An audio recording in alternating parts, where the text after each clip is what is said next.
Okay guys, তো আমরা last যেটা ক্লাস করেছি তো সেটাতে আমরা দেখে নিয়েছি স্টেপ ওয়ানে যে how to calculate ERR expected rate of expected reasonable rent. ঠিক আছে, যেখানে আমরা দেখলাম municipal value or fair rent whichever is higher and compared to standard rent whichever is lower. ঠিক আছে, তো এটা বেসিসে আমরা অলরেডি আন্ডারস্ট্যান্ড করে নিয়েছি যে ইআরআর কীভাবে ক্যালকুলেট করতে হচ্ছে। এরপর আমরা যেটা শিখবো সেটা হচ্ছে স্টেপ নাম্বার 2। ঠিক আছে, স্টেপ নাম্বার 2তে আমরা ফাইন্ড আউট করবো এআরআর। ওখানে ছিল ওটা ইআরআর, এখানে কী করছি আমরা find out ARR. Find out actual rent received or receivable. Actual rent received or receivable, এখানে কি করতে হবে, এখানে আমাদের অ্যানুয়াল রেন্ট নিতে হবে। রেন্ট রিসিভেবল, সাপোজ একটা প্রপার্টি আছে যেটা এপ্রিল মাস থেকে রেন্টে নেওয়া হয়েছে, তো এপ্রিল মাসের রেন্ট ছিল 5,000, তাহলে 12 মান্থসের রেন্ট কত হবে? 5 × 12 60,000। তো রেন্ট রিসিভেবল, আচ্ছা যদি ওটা এপ্রিল মাসে না নিয়ে মে মান্থে নেওয়া হতো তাহলে আমরা 11 মান্থে নিতাম।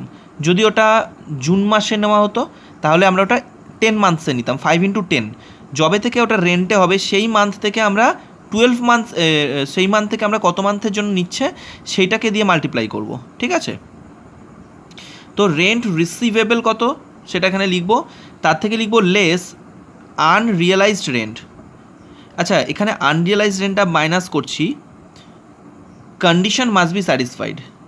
এই যখন আমরা এটাকে মাইনাস করি তো আমাদের কিছু কন্ডিশন থাকে, সেই কন্ডিশন যদি স্যাটিসফাই হয় তবেই কিন্তু ইনকাম ট্যাক্স অথরিটি আমাদেরকে এটা মাইনাস করতে অ্যালাউ করবে, আদারওয়াইজ নয়। আমরা এটা পরে দেখছি কী কী কন্ডিশন আছে। ঠিক আছে, আপাতত এটাকে নোটিস করা যাক যে আনরিয়েলাইজড রেন্ট আছে, সেটাকে মাইনাস করে দিলাম। যে ভ্যালুটা পাবো সেটাকে আমরা বলবো এআরআর।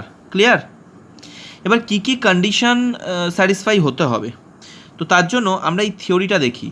বলছে conditions to get deduction of URR from rent receivable. Theory ফর্মে এটা অনেক সময় কোশ্চেন দেয়। 4টে কন্ডিশনস আছে, there are 4 conditions. Condition number 1, the tenancy is bonafide. Tenancy truth হতে হবে, দ্যাট ইজ তোর বাড়িতে সাপোজ ধরে নিই যে ল্যান্ডলর্ডের বাড়িতে টেনেন্ট ভাড়াই নেই, কিন্তু ল্যান্ডলর্ড বলছে আমার বাড়িতে টেনেন্ট ভাড়া আছে, তো এটা তো বোনাফাইড হলো না, এটা তো ম্যালাফাইড হয়ে গেল না, মিথ্যে হয়ে গেল, আনট্রুথ হয়ে গেল। তো টেনেন্সি ইজ বোনাফাইড হতে হবে, ট্রুথ, হ্যাঁ সত্যি আমি আমার ঘর ভাড়া দিই। Condition 2, the defaulting tenant has vacated the property. The defaulting tenant কেন বলছি, বিকজ ও আমাদেরকে রেন্ট দেয়নি। The defaulting tenant has vacated the property or steps have been taken to vacate the property legally.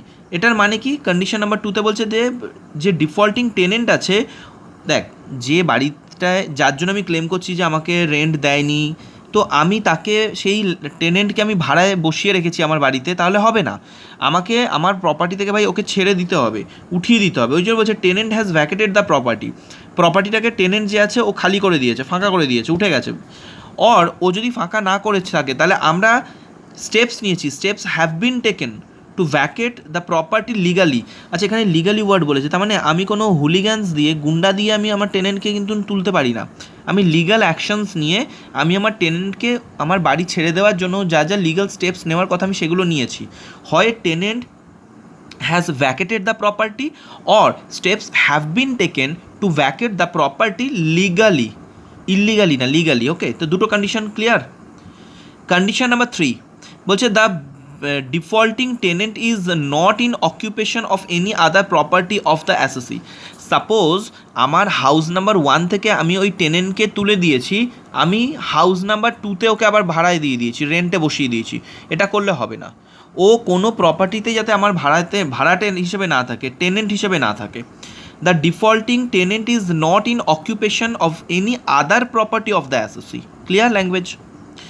Condition number 4 বলছে the assessee has taken all reasonable steps for recovery of unpaid rent. ও তো rent দেয়নি, বলেছে rent তো দিতে পারবো না, তোমার যা করার করে নাও। তো আমরা ওই রেন্টের অ্যামাউন্টটাকে, যেটার আমরা রিকভার করতে পারিনি, আনপেড রেন্ট আছে, এটাকে রিকভার করার জন্য আমরা রিজনেবল স্টেপস নিয়েছি।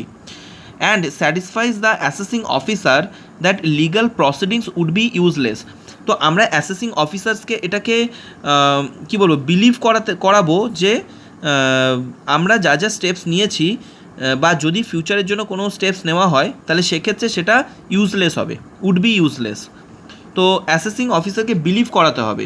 তো এই চারটে কন্ডিশন, একটা হচ্ছে বোনাফাইড হতে হবে, একটা steps have been taken to vacate the property, আর থার্ড হচ্ছে ও যাতে আমার অন্য কোনো প্রপার্টিতে না ওর টেনেন্ট হিসেবে থাকে, আর ফোর্থ হচ্ছে অল লিগাল স্টেপস আমরা নিয়েছি, রিজনেবল স্টেপস নিয়েছি, হ্যাঁ, আনপেড যে রেন্ট আছে রিকভার করার জন্য, বাট ওটা ইউজলেস হয়ে যাচ্ছে, ফিউচারেও যদি নিই সেটা ইউজলেস হবে।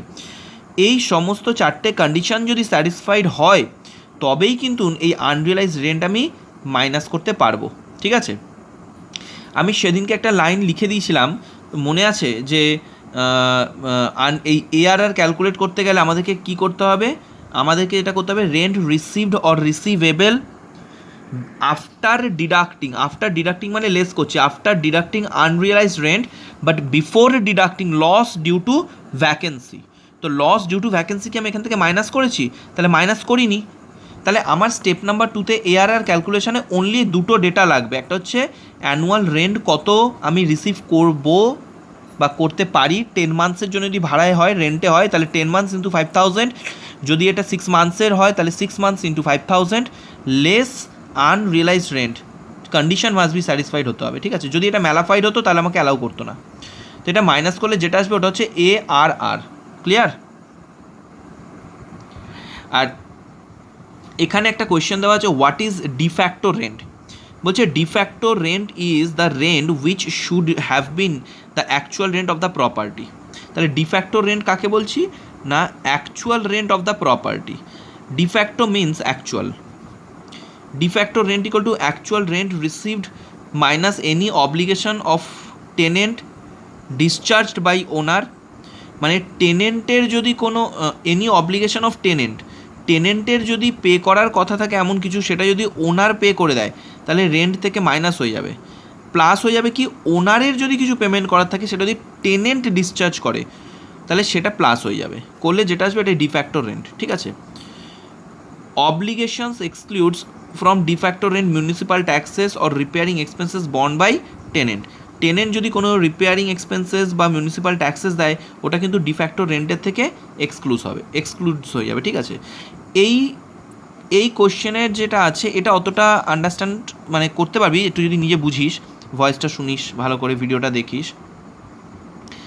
বাট এইটা মেন মুদ্রা হচ্ছে স্টেপ 2 এর, এটা হচ্ছে মেন মুদ্রা, তো এটাকে ভালো করে একটু দেখ। ঠিক আছে।